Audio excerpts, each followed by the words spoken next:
So that was me, bro. Yeah. That was fun. Yeah. Is that a real spot? Thinking for real.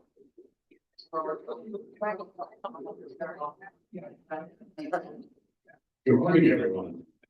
How's the volume? Is it working? Loud? Always. Perfect. Thanks for the comedy in the back row. Welcome everybody to in the room. Welcome to all of our guests that are joining us online. Hopefully everything works technologically. We've had a few glitches this morning, but that's pretty normal, I think. I am Jeff Elkamp, the Director of Development at the South Dakota Community Foundation. We are honored to bring to you Marc Littlecott from the University of Mississippi to talk about planned giving stuff. My brief little sales pitch. I'm being told I'm off camera, so I'll step back here a little bit and get back on camera. Brief little sales pitch, South Dakota Community Foundation. We do a lot of work in the planned giving realm. So as you listen today and you learn how to have these conversations and you have more questions, or you're like, we have a donor that we think would be a good fit for something like this and we don't have the expertise to handle it, we would be honored to at least have that conversation with you, and maybe we can help you, maybe we can point you in the right direction, but please don't be afraid to use us as a resource. So without further ado, I do want to introduce a few people too. First of all, thank you to a board member that showed up, the South Dakota Community Foundation board member, Susan Overgaard from Centerville. Thank you for being here today. We appreciate your time. And then also a couple of colleagues of mine in the back there, Pat Gallagher. He's our community development coordinator up in the Aberdeen, northeast part of the state. And then the newest member of our development team, Ashley Hobbs, up here in the front, who's really happy with me right now that we made her sit in the front and take care of technology. Thank you, Ashley. She's based in Mitchell. Anything else I'm forgetting? If you have any questions throughout the thing, I know Mark will take questions throughout, and then also we'll have time afterwards as well. So without further ado, our guest today is Marc Littlecott. Marc is the Advancement Director for Estate and Planned Giving at the University of Mississippi, where he's been on staff since 2022. He has worked as a specialist in the field of planned giving since 1999 with both the Salvation Army as well as South Dakota State University Foundation. So welcome back. Among his certifications, Marc is a certified advisor in philanthropy. He was the secretary and treasurer for the former charitable IRA initiative, AKA the Rollover Rangers. I think that's one of the first times we met when we were working on that. Which has successfully lobbied for the passage of the charitable IRA rollover and its expansion for split interest gifts. He presently serves on the education editorial board of Planned Giving Today magazine and is a frequent contributor of articles for the same. He has presented at national planned giving conferences and in many planned giving councils throughout the nation. Marc, welcome to Sioux Falls, and the podium is yours. Thank you. What Jeff didn't mention, a couple hours I'm going to be speaking to the Sioux Falls State Planning Council. And I'll be there with the attorneys there. A few of the concepts I'm going to talk about today. I'm going to start the same way I plan to do in a couple hours here to tell you a little story. It was about 25 years ago. I was working for the Salvation Army in Texas. I worked 14 years for the Salvation Army. I covered East Texas.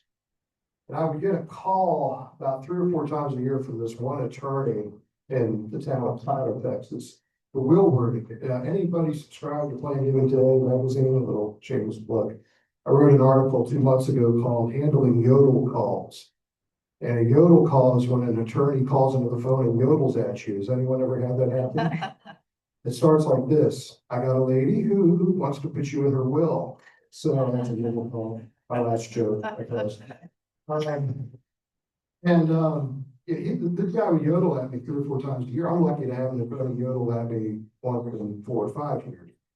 But he knew enough. He'd been on the board of the Salvation Army to say, hey, I know when I have a client who wants to do a restricted gift, I need to talk to that guy out of Dallas who covers this area, the word and craft, the language, or the beneficiary designation, whatever.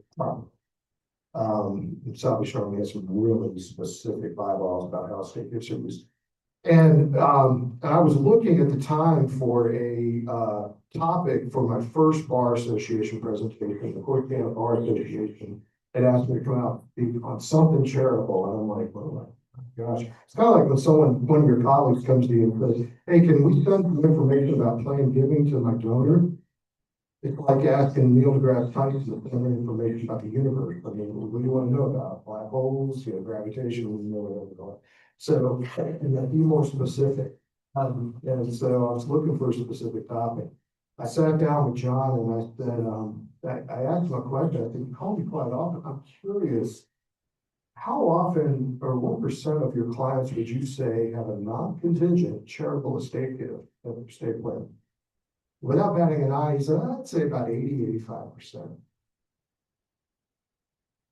Now my jaw dropped to the floor. And I said, you heard what I said, non-contingent. That contingent means, if all 9 of my grandkids tragically die before me, then you're there to get something. So yeah, I heard you. Non-contingent, I'd say 80 to 85%. I said, what do you do? Because I knew the national average was way less. It was later vetted by Dr. Russell James. If you've not heard of him, he's out of Texas Tech, did a 2015 study. For people who have a will, only 10.6% of people with a will have a charity as a non-contingent beneficiary, meaning a charity is going to get something no matter what. People who have children who have a will, it's 1.8%. Less than 2% of people with children have a charity in their will. So I knew before the studies were publicized, I knew 85% was an incredibly high batting average. And so I asked him, what do you do? And he said, well, I'll tell you what I don't first. I don't ask the charity question of my clients. How's that? I don't say, as pretty much every estate planner in the country does, hey, client, do you want to put charity in your will? Usually they don't even do that verbally. They do that on a questionnaire. It's one of 17 or 42 questions a client gets before they even meet the attorney. Number 7 is, do you want to put charity in your will? Yes or no? What does a typical married couple do when they see that? Well, it'd be nice to put church in. Nice to do something for my alma mater. It'd be nice to do something for your alma mater. Of course, then we got the Boy Scouts, the Y, the this, the that. Before we know it, we've given away half the estate. So charity begins where? At home. So they check, well, and that's the end of the conversation for most people when they're planning the will. What John does instead is he asks 2 questions. And I always joke, if every attorney, the state attorney asked these 2 questions, I wouldn't have a job. You wouldn't need me.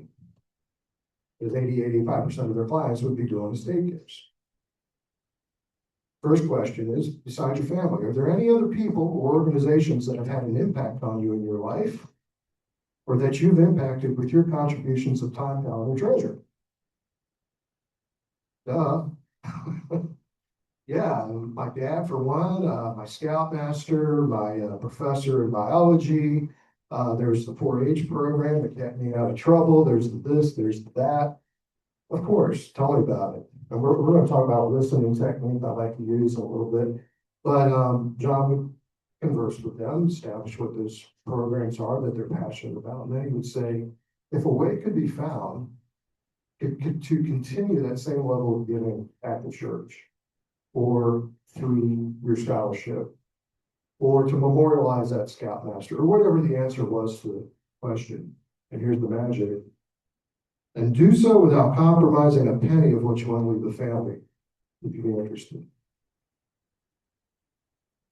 I asked him how many people say no to that. He said very few. I count them on 2 hands over 30 years of being a military. Most people, when I ask a version of that question, these are a little different, but he'll say, they'll say, how's that possible? That it sounds like you're talking out both sides of your mouth. And we call that the give it twice, estate giving. I'll just give you, for example, this is not a seminar on planned giving per se, but take someone with an IRA. They got $1 million IRA. They got 2 kids. They leave that $1 million IRA to their two kids.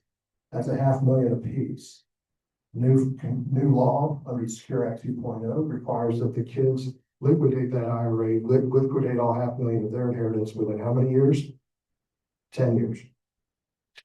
That's going to catapult them up into the highest tax bracket. Now, technically, the kids are writing the check to the IRS, but with whose money? Mom and dad's money. So it's effectively the backdoor death tax. And what I do is I tell them, okay, hey, let's at least take the IRA at your death. If you want to leave it to your kids, fine. But don't leave it to them directly. Leave it to the community foundation or to Ole Miss Foundation, wherever we're using here's the conduit, into a charitable remainder trust. Let the charitable remainder trust do that IRA. Remainder trust is a tax exempt trust. It liquidates the IRA, thus satisfying the new IRS rule that it has to be gone in 10 years, but it liquidates it tax free, just like a charitable remainder trust was. We'll show a little later, but do so with a business asset or a piece of real estate or stocks or whatever. It's a tax exempt trust. It's just like you left it to a charity. And then the charitable remainder trust then pays out to your kids 5% a year. If your kids live at least 20 years, what's 5 times 20? 100%. They will have received 100% of the IRA, but instead of over 10 years at a higher tax rate, over 20, 25, 30, however many years they live, when they eventually die, then the line, the Boy Scouts, the university, the church, whatever, then they can benefit from the remainder. Sweet deal. So we call that a give it twice plan. But most people never hear that. I'll tell these trainings a couple hours. I always hear two questions from donors I work with, kind of like a 1A, 1B. 1A is, why isn't my attorney telling me this? That's why they're only speaking a couple hours. If 1B is, why doesn't everyone know how to do this? That's why I joke. If everyone asks John Payne's 2 questions, because that's where John's going. I can show you a way you can do something amazing. And do so without compromising a penny once you want to leave your kids, probably even a little more, which would be interesting. What is planned giving? There are a lot of definitions. If you Google it, every time I Google planned giving, I get a different definition from Wikipedia or something. This is Crescendo's slide. Many of you may have seen it. I circled the word integration. It's the integration of gift planning in certain areas of life. My next slide is going to show most people's assets are not in cash. They're in other things. And where I think we're missing it, the boat in planned giving, or a boat in fundraising altogether, is most of our apps that we're doing are for cash. A little bit more on that in a second. But planned giving has application in all these kinds of areas. I sat down with the Dean of Business at Mississippi, University of Mississippi, and I introduced him the concept of CBO, Charitable Integrated Business Operations. That's a whole different presentation I do. And the idea of CBO is before that business owner sells an asset or sells his company, he integrates a gift, either a major gift or a third gift or a combo of both, into the sale of those assets. Again, getting the tax benefits of it, sells them tax-free, benefits he and the shareholders, family, whatever the nomenclature business is, and also does something amazing for charitable planning. That's the integration of the gift into it. What the practical application I try to teach our fundraisers, our frontline fundraisers that all live. I know I'm way up north, so when I say Ole Miss, it's not old, it's old, O-L-E. So Ole Miss, and Ole Miss is the old name from wherever. It just that nickname for University of Mississippi. So it's usually say Ole Miss. So when I talk to our fundraisers at Ole Miss, you're talking to the guy. I don't know how often I see this in an activity, but the guy says, "Hey, Fred, come back in 6 months. After I sell my company, I'll be able to write you a check." Before I got to them, they would say, "Okay, sure, I'll come back in 6 months." Now I got them saying, "Hey, Joe, is anyone sharing with you how integrating we're integrating the gift into the sale of the company will save you a whole lot more money than if you write me a check out." So, yeah, of course, Joe's going to ask, "How's that happen?" And it's kind of the theme for today. I know it's possible, I just don't know how. Let me go get somebody who does. And let's have an exploratory conversation. Exploratory conversation, exploratory conversation. Let's have an exploratory conversation if we'd be interested in doing that. So that's the gist of what plan giving is. I borrowed the slide from somebody. I want to get rid of that crazy graphic. So I alluded to this, how most assets people have are not in cash, but most asks by charities are for cash. And, you know, I could do a whole seminar on the different strata of asks where cash should be the last resort gift. I have one friend, she's not here today, so she'd be here, Rena, and she works in South Dakota State. I walked into her office one day and she was literally on the phone with a donor. And the conversation was, I was going in to see her about something, and the conversation was something like this. Now, she knew the guy well enough to have, I don't recommend you do this with every donor. But she's like, Joe, I got the check from you for the scholarship or whatever it was. I just wanted to call you and tell you why I'm tearing it up. She was like, what? You tearing it up? Joe, you told me you had $3 million in an IRA. Why aren't you giving from your IRA as your age? See, a few people shaking their heads, and Joe's like, well, why would I do that? And she explained the tax reasons why, which is a whole, I'm not going to get into that for that. But why giving from the IRA is a lot smarter for Joe, whether he's an itemizer or not, than writing a check with after-tax monies. And Joe literally said to her something like, yeah, tear it up. I'll work with my IRA and you'll have a check from my IRA here pretty soon. So that's integrated. That's plan gift ask. She knew enough right there to say, I'm not doing my donor a disservice and I just take the money and run. And she's got a whole lot more credibility with him after that conversation that she was willing to say, hey, move time out. This isn't in your best interest to give this gift in this fashion.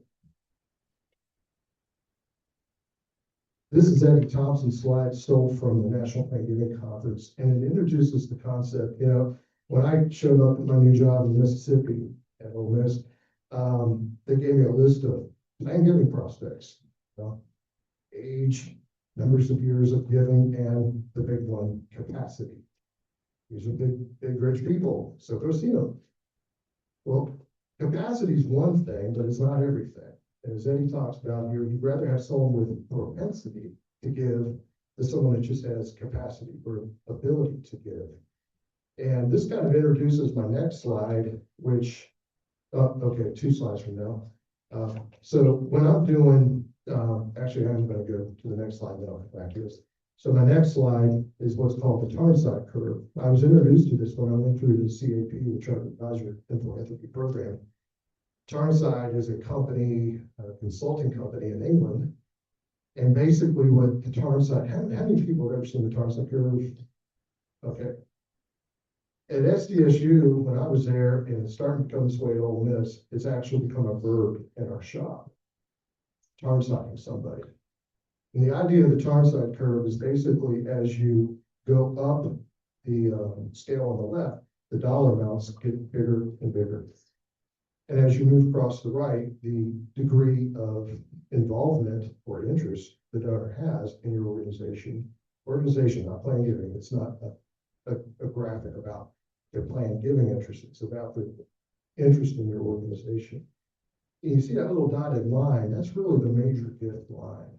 And I try to mentor some of our new fundraisers to say, you have no business asking for a major gift, much less a deferred estate gift, before you've gotten the person past at least that dotted line. Think of it like dating. Okay. You start, you're aware of somebody, you're interested in somebody, and then you maybe start dating. That's engagement. What if on the first date they propose marriage? Yikes. That's a well, the thing if, the first or second date, if you will, a fundraiser says, hey, can we count you in for $50,000 for our XYZ program? No, they need homicide somebody. That's why we call what we do development. We're developing them along, and so I'll ask somebody, they're like, yeah, I want to go talk to somebody about a planned gift. What level are they with farm side? Well, I just started meeting with them and okay, what's their giving background? What's their history? Oh, they've given about $2,500 to the university over the last 50 years. Maybe we should spend a little time nurturing this relationship before we pop the question for a major gift. And this kind of goes to the slide here about pre-visit planning. These are factors I like to, and by the way, I've got more slides than we'll probably get to. So I'm just going to set kind of a baseline for just kind of some thoughts, basic things I want to cover, and then kind of see where the audience wants to go. And hopefully I got some slides to cover that. So first thing I want to do is pre-visit planning, or teach this to our other folks, and you may already be doing some version of this in your shop, is gauge their propensity. It's not just capacity, propensity. And it starts usually with the Tarnside curve. I'm also big about the donor motivation type. That's like from Russell Francis study. You know, you got socialites, you got altruists, dynasts, devout. What motivates them to give? And a great way to reveal that question, and this is a whole different seminar I do, but it is what I call a smile frown question. So you ask a donor, hey, in the past 5, 10 years, what's your name? Jessica, this is rhetorical. You don't have to answer. In the last 5 or 10 years, Jessica, is there a gift that when you think about just, there's a big smile on your face? And not necessarily because it's big.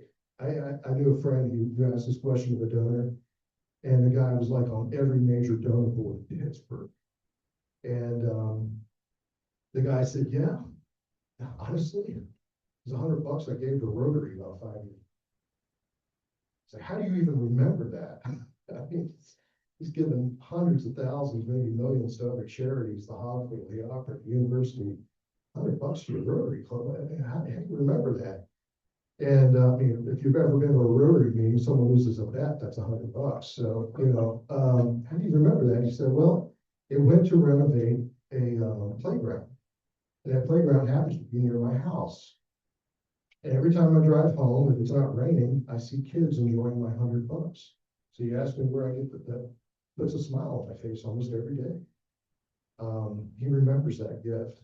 Doubtful any of his attorneys or financial advisors, probably even his wife, but he asked that smile question. And then the frown questions, conversely, regret, Jessica, a gift you regret ever making? And that can reveal a lot about the donor motivation. Also want to know what their concept is, and if you hear nothing else from this presentation, please hear about concept. The book Conceptual Selling was our Bible in the Situations-Nov fundraising program. We had to read it every year, and I'm glad they made me do it. In the book, I can't recommend it enough. It's for salespeople, but what we do is sales. And the idea of conceptual selling is that everybody, for anything they do, including all of us in the room, have a concept. What is a concept? It's something someone wants to fix, accomplish, and or avoid. Fix, accomplish, and or avoid. You go grocery shopping, you have a concept. I want to buy these groceries, hopefully in the same spot, and I want to avoid the crowd, so I'm going to do it 10:30 at night, or during the big oldest football game and everyone's moving the TV set. I'm looking for a partner in life. These are the things I'm kind of looking for, fix, accomplish, or avoid. Same with a gift, same with running a business, same with anything. We all have a concept. If you don't know, or that fundraiser you're mentoring doesn't know what the donor's concept is, why are you suggesting a charitable remainder trust? Or why are you sending them information about planned giving if you don't know what it is that they want to fix, accomplish, and or avoid?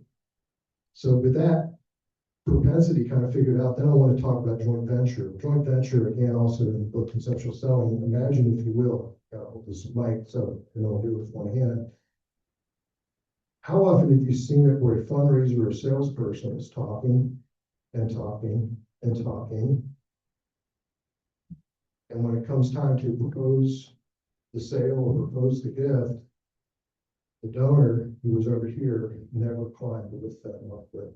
up the steps. They're still down here. There's this big gap. Do you have a gift? No. Joint venture basically is each time you take a step, the donor takes a step. And that's kind of like tar siding, as we take a step, is the donor willing to commit to the next step? So for example, in a plain giving conversation, we may have an exploratory conversation and say, okay, you're interested in getting together with me again. I'm gonna get some things done here. Kind of prepping for that meeting. Here's the things I need you to prep for. Maybe it's like doing a state inventory or something. They're not willing to take that step. Why am I taking this step? So you want joint venture, you want to meet at the same place when it comes time to do the proposed deal. Also valid business reason. I like to open the business part, not necessarily the start of every visit with somebody, but the valid business reason is something so succinct, I can leave it as a voice message. So at some point in the conversation, after we're done talking about how we beat Florida last weekend, which you know, and then I'm gonna pivot and say, Anna, I understand you agreed to meet with me today because you wanted to explore how integrating a gift into the sale of your business would save you a whole lot more money than writing a check down the road. Is that your understanding? Okay, good. Now we know where we're going. Okay, so that's the valid business reason. If not, you maybe had a basic issue or some hesitancy in your answer. Is there, well, you know, I talked to my attorney and said, I really don't need to talk to you about it, okay. Well, maybe we need to explore that before I just start talking, so that's under the joint venture rubric. And I also want to go in knowing what's the best thing that can come out of this deal. What's the best action committed? I will tell you right up front, the pros, real pros in fundraising, it's not walking out with a check. Usually if you have a first meeting with someone and you walk out with a check, you probably did something wrong. Because they're buying the offer, like, please, how much is it going to cost to get you out of my office? 10 grand? Okay, goodbye. All right. That's the pros are going to plan for process, plan for, or close for processes, say, they want to build that conversation and leading to a gift that's going to be more dynamic and especially exciting. Then I'll prepare my questions as you see on the slide. Just real quick, I throw this out there, 3 types of donors. Your questions that you prepare are going to have to address what kind of donor you've got here. The way you talk to a strategic donor is going to be different than an habitual or emotional donor. And you can see how most people are broken down. So don't just assume that the real and bigger shops like ours, where you have this boilerplate proposal format, and it speaks to one of the 3, usually the habitual donor, which is the majority. For 70% of your donors, that format, that language would be great, but not necessarily for the emotional, definitely not for the strategic. So these are other questions you just kind of ask yourself as you're pre-planning. There's the concept, 3 elements of it. Again, fix, accomplish, or avoid. And you're going to see me come back to this as we dive into some scenarios a little bit. I'm going to keep coming back to, well, what is the concept here? I think fundraisers, even experienced plain giving people, are just too fast to, as soon as they hear, God wants to do term anchor trust, let's talk about term anchor trust. I might be talking with somebody and they'll throw that out there. They'll say, yeah, the 3 guys on my golf course, them all have one of these charitable trust remainder things. Yeah. What do you think of those? Now, when I was a rookie, I'd be like, well, there's 2 kinds of charitable remainder trust. You have the annuity trust, you have the unit trust, it does this and that, 4-tier taxation, and two minutes into my explanation, I lost it. Well, isn't that what I'm supposed to do? Provide information? No. What I now learned to say is, well, I've done a lot of charitable remainder trusts in my career. I've met a lot of people at charitable remainder trusts. Good number of them even like their charitable remainder trust. A lot of people got into a charitable remainder trust with incomplete information or for the wrong reasons. Now, with what you want to do, suppose, a joint venture trust might be the answer, or there might be a better avenue, shareable or non-shareable. What I'd like to do today is just kind of step back, so maybe 30,000 feet, and let me ask you, what is it you want to accomplish with your estate plan? What does a good estate plan look like? What are the minimum expectations? What might be? And have that kind of conversation with, if that's okay. Kind of, again, getting back to the valid business reason. I don't want to get into the weeds of a specific plan giving gift until we're ready to have that conversation. Stop me if you need me to. Now, I'm going to do two conversations, general conversations using what I call the LFAT model. And again, this is something I don't even know where I learned it, maybe from a consultant, maybe from a seminar, but I've been using it for at least 20 years. And you may have your own model, that's great, but you'll maybe be able to glean a few ideas that throw into your model. But LFAC stands for Engage, Listen, Frame, and Vision, Commit. And I've just got that going through my head as I'm talking to somebody at any level. And preferably, I've gone into the meeting with a few engagement questions related to that valid business reason that reinforce or stimulate their concept. And I want to start off with some effective engagement questions, but I'm going to start first with my valid business reason. So, hey, they call me Rihanna. Sorry, it's what happens when you sit up in the front. So, good sport. And as I mentioned on the phone the other day, I wanted to revisit our conversation about ways you might help us with the XYZ project, help get that underway next year. And hear your thoughts or ideas along those lines. Does that sound good? Yes, she says, sure. Okay, so my first engagement question is, do you remain interested in helping us define the XYZ initiative with a gift? She said, yeah, in fact, I'm planning to do so when I have some funds available after I sell my 3 rental properties. Now, an amateur guy would say, oh, great, when are you going to sell them? Oh, probably April, May. Great, when do you want me to circle back with you? How about July? Sounds great. So you have my activity note, I go back to my point, then we have some small talk about who we play next week in the Egg Bowl, you know, against Mississippi State, that beat them. And then I'm off to my next appointment.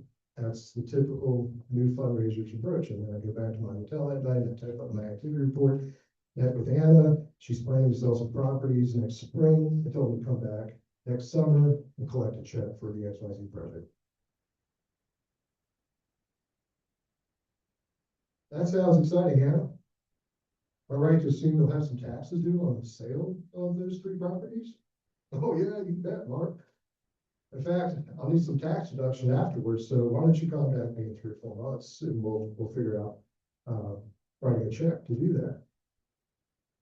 Well, Anna, has anyone shared with you how integrating the gift into the sale of those properties would cost you a heck of a lot less than if you wrote us a check after you sold?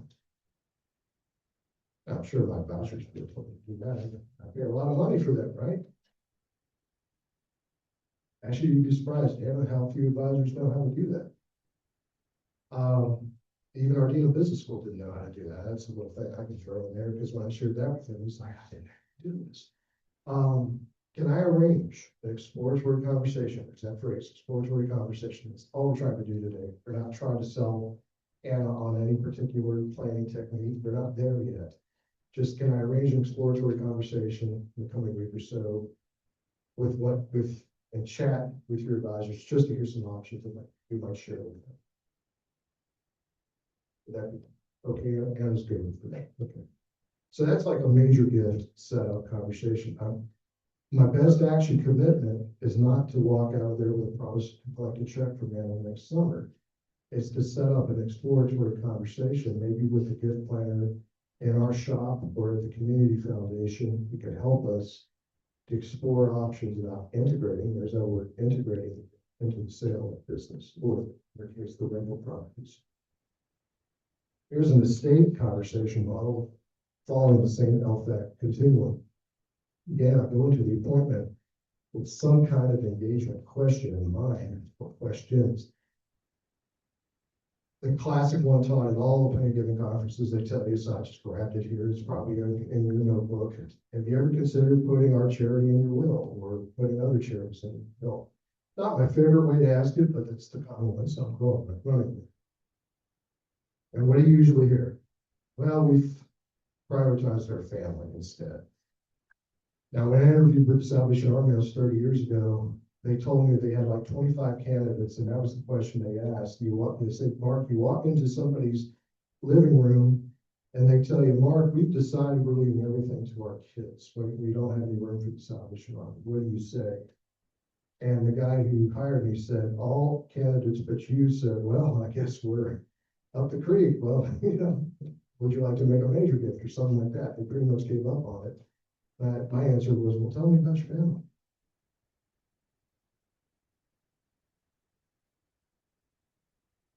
Well, Jimmy's doing well. The sister Sue's doing well. Dan, on the other hand, or married to Dan, on the other hand, our youngest kid, that's interesting. So if I'm hearing you right, I'm sensing there's a concern with your youngest. That would be accurate to say. Is this typical with most families? Well,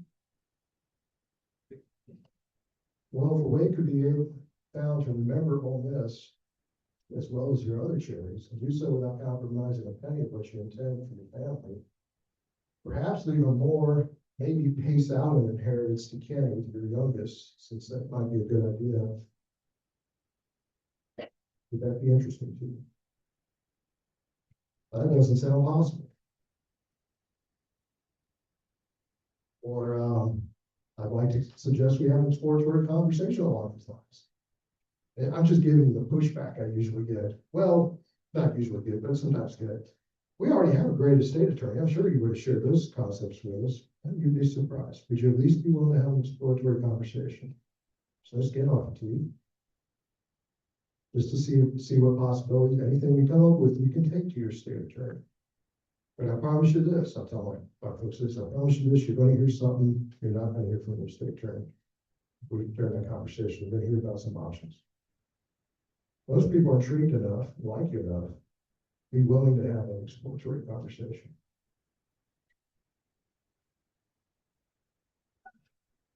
Based on things. So let's reverse things. Rather than stimulating a conversation, let's talk about reacting to the conversation. So if you don't remember Seinfeld or never watched it, we have our hero George here. George is a hapless 40-something-year-old guy, lives at home with his parents, can't keep a job, just has terrible luck in life, and he's fallen in love with Celia. And Celia obviously needs some more tar siding, as you can see by her response. What does she do when he says the ultimate thing you can say in a relationship? She changes the subject. I don't know how many times I've seen this both in person and in activity notes where I met with George, and I'm sure let's use another name. Met with Audrey and and she mentioned that we're in her will. And the next thing I see in the sentence, Audrey then mentioned that she's coming to the game next Saturday, I'm going to try to get her tickets, and I'm reading the activity report, screaming at it. What happened between I love you and the football tickets? What's that? Someone said something. So, what's Celia doing here? She doesn't know what to do. She was not expecting I love you at this point in her life. And here this guy drops it on her. She still likes George, so maybe if I change the subject. And of course, this particular episode gets pretty funny because you have the tension of this now in a relationship. It's kind of, he's crossed the Rubicon here with the old I love you thing. We were doing training 2 weeks ago for our basic training for our new fundraisers, and I showed the slide. And before I got to the next slide, one of the young guys said, he'd only been on about 6 months. He said, "Oh, I'm on an appointment with so-and-so," one of our senior folks. And this lady, nice lady, we were having a great conversation, and then she just burst out, "You're in my will." And so-and-so said, hey, how much is it? That'd be like Celia saying, if George says, Celia, I love you, and she says, how much do you make? Not very romantic, right? Now, that's a good question for Celia to know. Before she says, I do, she wants to know how much George makes. But let's make George feel good, right? And you know what a human does? And anyway, he said, the whole tenor of the meeting changed. And it was almost, she effectively kicked us out of the room. We were gone 10 minutes later. And then she sent us an email 2 days later saying, I want any notations about my will out of any of your databases or any of your notes. We lost a donor because of that rude response. Well, I've thought of some other rude responses you can possibly come up with, and I compared them to what Celia might say here. You know, George says, I love you, and she says, well, just how did you figure that? The fundraising equivalent of that is, do you know for what purpose? Or, that's great, George, mind if I post that on Facebook?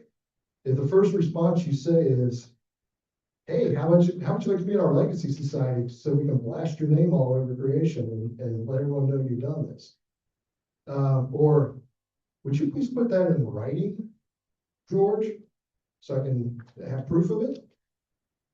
It's not very romantic responses that you see here on the left, and you can see the charitable equivalent of that. I once worked with a guy, and I swear, every time someone said, I love you, you're in my will, that's what you should hear when you hear someone say, you're in my will. I love your organization. I've made you an heir. Think of it that way. I love you so much.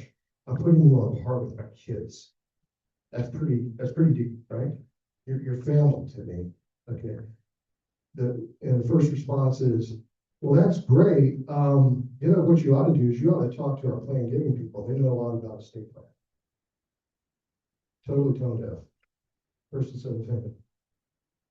What? Why do I need to be true? I just told you I'm done. I put you in my will. What's the obvious thing you should say? Thank you. Be human. I mean, slam dunk. I call this the alley-oop question because if someone says, I love you, it's like if you ever watch basketball, a player throwing the ball above the hoop, all you got to do is slam it down. You don't need to make the shot. Just catch the ball and slam it through. And the way you do it is just maybe one of these ways. These are always the same. Thank you. Use your own style. Have your own thank you line. But for goodness sakes, please go into every appointment this afternoon, your next appointment this afternoon. I don't care if you've been working 30 years in this business or 3 days. Be ready for I love you. What do you say? For goodness sake, don't change the subject. And also don't use the word document. Okay. Please don't use the word document. Because that's a turn off. Most folks. Now I've got some other slides we can go into, but I'd like to open up to the audience. And Jeff, how are we doing on time? How much more time? How much more are we doing? About 10:15, so you can easily go till 9:30 in your questions. So if you got more, you got time. So 10:30. Okay. Are there any subjects you want to go today with? Just like, how would I tackle this, or what should I say in this situation, or how can I? Yeah, please. Mentioned when you have a donor and you're having your kind of figuring out what their concept is for conversation, and they mention your charity and others. How do you proceed with that? Do you work with like a South Dakota Community Foundation, or do you sign your organization? That's a great question. A good gift planner gives love to every charity. That's the donor. Can you repeat it so people might? Yeah, good. Yeah. So the question was, what do? You work for one charity. What do you do when they got which 90% of people do, a host of other charities? I'm actually giving a lecture on that to the attorneys. I do a thing called charitable tiering. If you want to come to the Sioux Falls Estate Planning Council, I'm going to dive into that. I do a gold, silver, bronze breakdown. And it's just real quick, like in an estate gift, I have bronze level charity. And by the way, if you told me you had a bronze medal in the Olympics, I think all of us would be very impressed. So there's nothing wrong with bronze. It's just not silver, it's not gold, but still pretty cool, pretty weighty. So bronze level gifts, that's just like, hey, this is the charities that are just kind of, oh, by the way, I give this one sporadically, this much, give them 1 to 10 times what you know, give them all the day, last gift ever, unrestricted. Silver level is, I want to give them 25 times what I normally give them every year to sustain my gift in perpetuity. The classic is I count the money every week at church. And as we're losing elderly members of our congregation, we're losing annual or regular sustaining funds. If someone had gotten to them 10 years prior and they did a give it twice plan or something with their IRA and gave 25 times what they normally gave, so if they give 10,000 a year, they gave $250,000 and 4% endowment, it's like they never died. And just sharing that concept with them blows their mind. And I haven't listed, I don't care, my charity is just a bronze, I hope it's silver, but and then gold, as you might imagine, is really in the transformative stuff. But I'm willing to work with anybody. I'm still, if we get 10% of that $250,000 gift, okay, great. You know, it's still, I'm doing my job, even if another charity. I'd say a third of the charities I work with, or a third of the people I work with, we're a minority interest. We're not the majority interest. Usually it's the church. But no, I'm still fundraising. Good question. Okay, well, I'm going to go into an exploratory conversation. So I've had some kind of inkling they've agreed to have an exploratory conversation. So you're like, well, what are you doing in an exploratory conversation? Again, I don't want to get into various gift planning techniques, but what I want to do is explore possibilities. And I have a bunch of favorite questions. This will be in the handout. Let's just kind of roll through them really quick. I may use one, I may use all 7. Well, I'll use number 7 in every case, but I may just use one of these between 1 and 6. I may use them all. First thing I usually ask though is about the family. Tell me about your family. Who are the people with influence in your life? What charitable organizations? Just what's their background? How do they tick? What am I trying to set up here? In my mind, their concept. What is it they want to fix, accomplish, or avoid? And the thing I want to do in a lot of these questions you're going to see, I'm also going to define interest, and I'm also going to expose gaps that who might fill. You heard the smile frown question, there it is. Very powerful. I tell our frontline fundraisers, you need to know the smile frown. You need to do this with every donor. Some of these stories that come back with are pretty entertaining, but I'll leave that for you to have fun with. This is key. What's the right question? Now, this is for somebody who does what I do regularly in the plan giving arena. A lot of folks I know in this audience aren't plan giving officers, but you can just see kind of where I go with this. I want to establish what's right. You know, the guy who wrote the book, Breaking the Rules, Kurt Wright, with a W, talks about how he's a consultant, how so many consultants go into a company and they fail to identify what's working and why it's working. They just have a boilerplate system or a company, or as I've seen, nonprofit. They come in and they do what's right for their consulting agency, but that may not necessarily improve things, maybe make things worse at that company or that nonprofit. I want to establish what's right about their state plan or the business plan or whatever else they've got going on here. Then I'll ask my South Dakota question and my snow type question.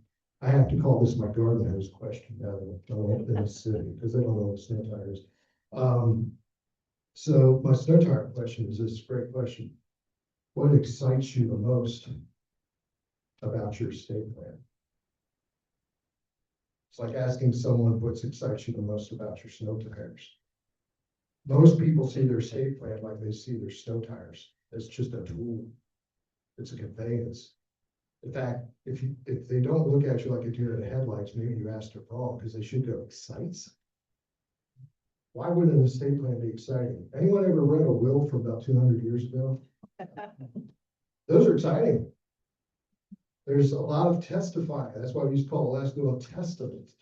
There's a lot of testifying. I'm leaving this to so-and-so. I'm not leaving this to so-and-so. And for these reasons, you know what I mean?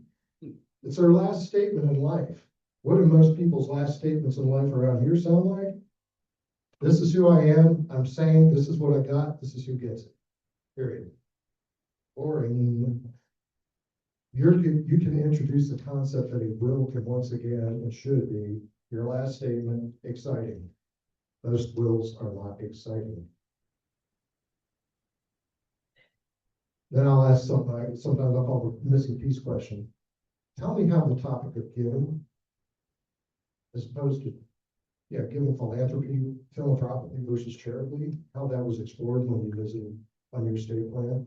I'm going to share the concept with the attorneys here a little bit. I'll reiterate it here. Giving charitably is different than giving philanthropically, and it's not about dollar size. A charitable gift is a gift to a noun. A philanthropic gift is a gift for a verb. Nouns are not exciting, verbs are. Verbs do things. Verbs fix, preserve, cure, enhance. As you'll see in my next question. But I'll ask them, was it a driving factor? Most of the questions I'm asking, I already know the answer, no. But I'm exposing gaps because charitable planning could be and should be a driving factor. As you saw with that attorney I opened up with from Texas. My favorite, I call it the Jimmy Stewart question. I'll say something like, hey, remember that movie, It's a Wonderful Life? Remember, it's kind of like an alternate universe and Clarence the Angel and all that. And what happened was, the theme was that Jimmy had never, George, what was his last name? Bailey. George Bailey never existed. What would the world be like? This world would have been so much worse, right? And that's what Clarence shows them in the movie. If you never saw it, watch it this Christmas, and I'm sure it'll be on. And I always have a version of that. If your kids did exist, it was just you and Mary, and everything you had. Usually when I ask this question, I don't even know what they're worth, but everything you had to go to one particular charitable purpose. Well, one thing in this world that you want to preserve, cure, fix, enhance, change. Verbs. Verbs. What would you want to see transformed? What would amazing look like? That's Tracy Gary's favorite question. Wow. I'd love to see cancer. What kind of cancer? Prostate cancer. I also took my dad. Okay. What if prostate cancer was cured? Then what? I don't know. Spreading the gospel in the beginning. Great. What if everyone was converted by the time you died in the beginning? I want to say, I want to establish 3 goals. 3 wow, amazing goals. And then say, well, what other way could be found to help impact prostate cancer research, spread the gospel, and create a scholarship in biology for kids from East Overshoe County? Do so without compromising the children and kids. Yeah, that sounds interesting. Okay, then let's focus. Way could be found to do that? Would you be agreeable to do that kind of plan with me? Anything we plan, we'll then take to your turn. I had one donor up in Madison. He said, working with you was like, you were my first base coach. My attorney was my third base coach. Ain't getting to home plate without the third base coach. Okay, at least I got him started and going around the bases. Give you just a quick example. We're talking about Bob and Mary Smith. I want to give you a major gift and then a play given scenario. You and your colleague Dave have been focusing the last 6 months. Farm siding, Bob and Mary. He's going to be selling his company soon. And Dave, perhaps prematurely, threw out doing a charitable remainder trust. So what do you do? Where do you go from there? Now, I could turn this into a workshop, but I'm just going to cut to the chase for time's sake. Well, first, a few things I'm going to do in the internal pre-planning is I want to review with Dave. What is their concept? Dave's probably new in fundraising and probably doesn't really know what a concept is. He's heard me bloviate about it in a few meetings. But this is where Dave sees why it's so important to know what it is the guy wants to. What are the 3 elements? Fix, accomplish, and avoid with his business. I may say, why did you suggest a solution without first doing a diagnosis, Dave? Okay, that's basically what you did. Gauge their propensity. Where is this guy on the downside curve? Review my trust credibility with them. Are we doing joint venture? Does the donor see us as a resource, or are we just talking at a wall? And here's some possible questions we might ask. The answer to the question that I have, let me just go back just so that people online hear that. if you sold the company and taxes weren't an issue, you could spend every penny you had. How would you spend it? Break it down. Now the guy says, well, I put 65% in the market, invested for retirement. Okay. We get some of the kids, we get some of the charity, and the rest we just kind of maybe spend on ourselves, buy some new furniture or something. Okay, then I might indeed, as Dave suggested, integrate a charitable remainder trust in the tax-free sale of the company. You can see there. That's a whole different lesson. Just you see that by putting part of the company, 65% of the company into a charitable remainder trust and selling it, buyer comes along and writes 2 checks, one to the couple for 3.4 million, the rest to the trust, their trust. The trust sells that portion tax-free and uses the tax deduction on that as leverage against 3.4 million, the taxes due on that. They wipe out all the taxes, so they have a zero tax sale. And again, going to your question, I can catch your name. Going to your question, it doesn't all have to go to Ole Miss. It should, but it doesn't. Okay. What if their answer was something more like this? We give 30% to our family, 40% we're just going to blow through it, and 30% we give to charity. Why would I suggest a charitable remainder trust? No, I would suggest a major gift as part of the sale process. And again, the same kind of numbers here, but now we're getting a 3.7 immediate gift as opposed to 20, 30 years from now. And they're still having a zero tax sale. So the answer, the plan giving solution all came down to their concept. That concept was revealed by asking, if you could sell it tax-free, what would you do with the proceeds? And that's probably my biggest struggle as a plan giving director with both experienced and inexperienced frontline fundraisers, is they're like, hey, can we talk to them also about a planned gift? What is it they want to do? Well, I don't know what they want to do. I don't want to talk about a planned gift yet until I know what they want to do. Can you set up an exploratory conversation with them?